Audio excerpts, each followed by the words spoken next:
May factor din po ba yung namumuno mismo? Yung pangalan ng namumuno? I think may factor yan. And, pero may factor talaga yan. Minsan kasi sa nakikita natin correlated yung trust and performance ng agency dun sa namumuno. So, kumbaga, hindi naman pareho yung rating nila pero may correlation. Ang pinakamataas na nakuha for this quarter. Pero last quarter, hindi sila yung pinakamataas. Ang pinakamataas last quarter namin ay CHED, Commission on Higher Education. Pero ngayon, pinakamataas sa trusted ay Department of Education, 79%. Susunod ay yung CHED, Commission on Higher Education, 75%. Pati yung DPWH, 75% din. Ang Department of Health, 74%. At ang DSWD, 73%. Ngayon sa performance naman, isama ka na rin to, Admar. Ang pinakamataas rin ay Department of Health, 80%. So 8 out of 10 Filipinos nagsabi na satisfied sila sa performance ng Department of Health, Department of Education. And then ang susunod na pinakamataas, 75% DSWD, DPWH and Department of Health, 74%. And then yung Commission on Higher Education, 73% satisfied. Opo. Maaari ba naming malaman, Doc, yung may nakakuha na dito muna sa trusted. Ano bang top 5 pero sa baba? Meron ka bang listahan dyan na pwede namin malaman kung ano ba or same? Kasi isa sa pinagtataka ko, Mang Jess, dahil ito sa mahabang panahon, itong top 3 ngayon na trusted, yung DPWH, lagi yung di ba? DPWH, mukhang bagsakan dati. Okay. Dati, yun nga. Kaya nga nagtataka ako. Pero ano ba ang top 5 ngayon sa baba? Meron ka ba? Baka may magalit. Huwag naman may magagalit pero ito Okay lang yan. Kasi pulso ng taong bayan yun eh. Hindi naman ako yung nagsabi nito. Oo nga, hindi naman ikaw. Nagpa-survey lang naman kayo. Ano ba? Ano bang ahensya niyan? Well, hindi nakarank yung pinakamababa. Pero sa nakikita ko dito, pinakamababang trust ay sa DTI, 35%. DTI, okay.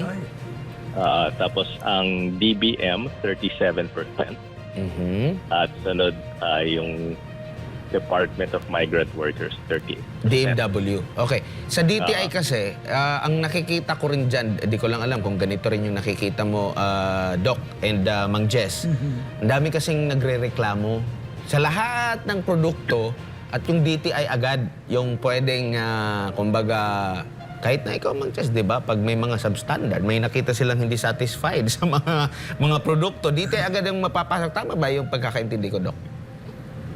I think may laman yung sinasabi niyo, Admar, na pag may reklamo tayo tungkol sa Produkto. Or sa mga basically medyo related sa ating pamumuhay. Tama. Mas malapit sa ito pa. Presyo. Malaking At ang siguro hindi naman fair din yung labanan kasi kumaga may mga ibang agencies na talagang sila kumaharap talaga sa mga tao or sila talagang nakatanggap ng mga kumaga yung ire ng mga tao at may mga iba naman hindi naman masyadong namamalaya ng mga kababayan natin. For example, DOST. Ang isang rason siguro dyan, Admar, Doc. Ang isang rason dyan is 3 months ago, nag-umpisa yung issue. May kinasuhan na isang undersecretary at sa Bureau of Product Standards, public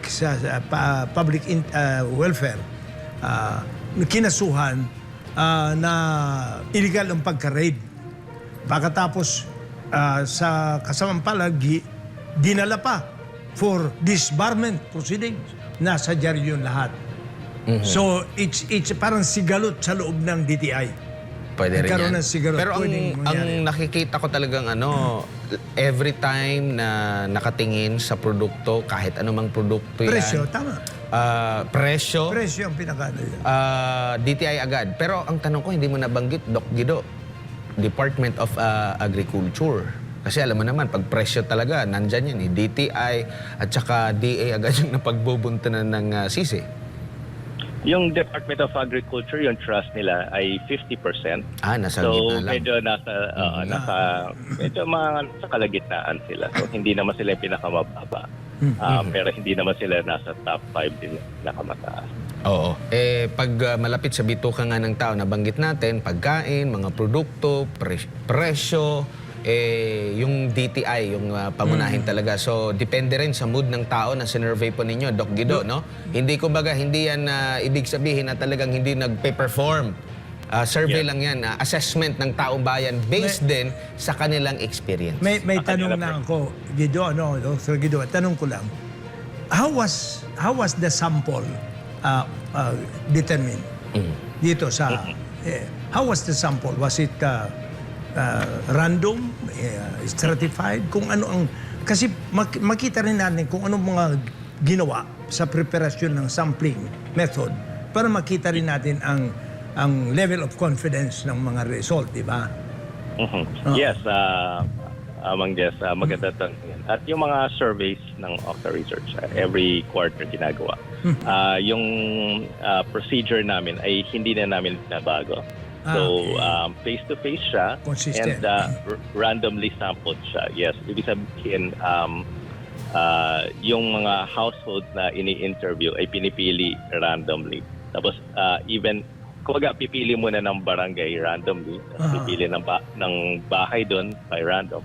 Even sa loob ng bahay, kunwari, may 4 na tao doon sa pamilya, randomly pinipili din. Basta voting age sila, 18 and above yung mga tinatanong.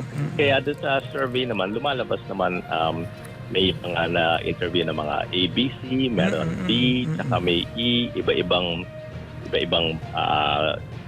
educational background, iba-ibang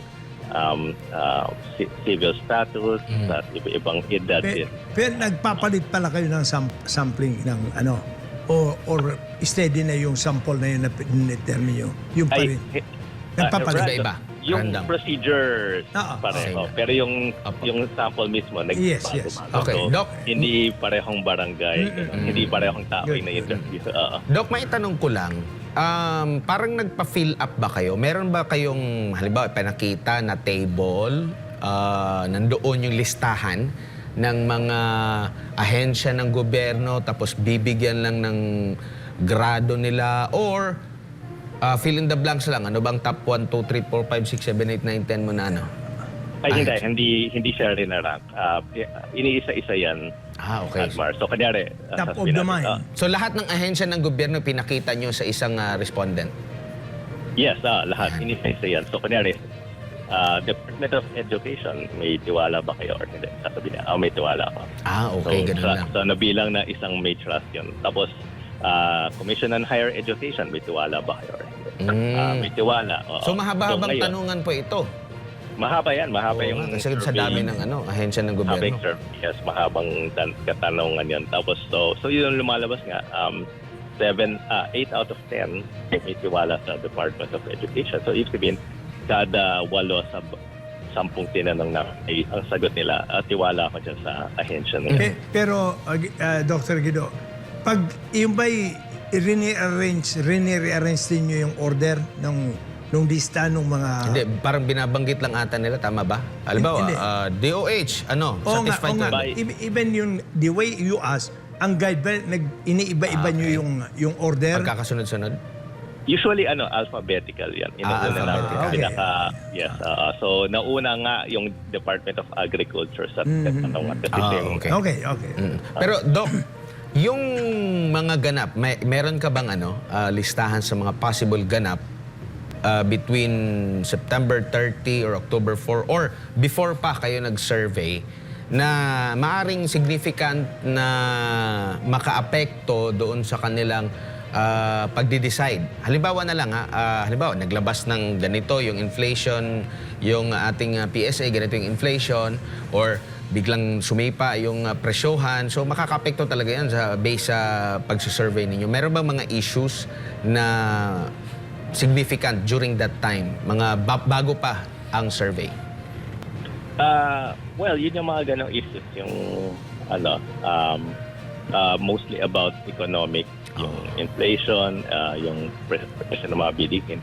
As far sa sa larangan ng education, I'll be honest, usually mataas yung nakukuhang score nito mga education related na agencies like Department of Education at Commission on Higher Education, yung CHED. Last quarter ang pinakamataas na nakakuha is CHED. Oh. At bakit yan? Kasi yung programa ng ating gobyerno na nagsimula sa panahon ni Pangulong Duterte dati ay nagbigay tayo ng free education sa mga estudyante. So malaking factor yan sa tingin ko, sa opinion ko, na kaya sustain din yung yung trust and yung performance ng DepEd and ng Commission on Higher Education. May factor din po ba yung namumuno mismo? Yung pangalan ng namumuno? I think may factor yan. And, pero may factor talaga yan. Minsan kasi nakikita natin correlated yung trust and performance ng agency dun sa namumuno. So, kumbaga, hindi naman pareho yung rating nila pero may correlation. Pero syempre, ang mahalaga rin, Admars, yun nga, patuloy na isusulong natin ng mga programa. I mean, para dito sa mga ahensya na to, ang mga programa. Magbibigay ako ng isang halimbawa kasi nung Monday lang, nag-attend ako nitong signing ng Memorandum of Agreement. Hindi ko masyado ito na-cover sa media, pero nagkaroon ng Memorandum of Agreement ang Department of Education at ang Go Negosyo. Actually, may article dito nag-ink sila ng partnership to promote entrepreneurship among Filipino youth. And minsan, hindi masyado nababalitaan sa mga to. Pero maganda, may mga programa tayong tulad na ganito na nakatutulong sa ating mga kababayan at para matulungan ng ating bansa. Minsan, yun nga, hindi siya masyado nako-cover ng media, pero basta may mga programang ganito, consistently, hindi naman yung para mapansin ang ahensya, pero para matulungan ng mga kababayan. And eventually, mga kababayan natin na mapapansin din yan na makikita nila sino ba yung mga nagper-perform talaga with some programs like this. So ito masaya ako dito sa nag-attend lang ako, kaya nabanggit ka, pero hindi ako usually nakabalita sa mga bagay-bagay, pero ito ay in particular magandang programa to para sa mga kabataan natin.